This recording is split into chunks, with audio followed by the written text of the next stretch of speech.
বিস্ফোরণ হয়েছে, আশেপাশে লোকরা মানে বিকট একটা শব্দ শোনা গেছে আর ছাদ পুরো ভেঙে পড়ে গেছে।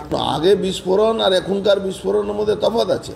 এই ছাদের উপরে জীবনে আমরা শুনিনি কি ছাদের উপরে চারতলা ছাদের উপরে বিস্ফোরণ হয়েছে, আমরা জীবনে শুনিনি। আমরা তো এলাকার বহুদিন ধরে বসবাস করি, কিন্তু এই টিটাগড়ে যে কাউন্সিলরগুলো আছে তারা যেভাবে পাশে ক্যান্টনমেন্ট এরিয়া থাকার জন্যে আমি মনে করছি কি এটা আর্মি ইন্টেলিজেন্স ইনভলভ হওয়া দরকার আছে, এখানে এয়ারফোর্সের ইন্টেলিজেন্স ইনভলভ হওয়া দরকার আছে, এখানে এনআইএ ইনভলভ হওয়া দরকার আছে। কেন এই অপরাধীটা, এই ক্রিমিনালটা এর অনেক রকম যোগাযোগ বাংলাদেশের সঙ্গে আছে।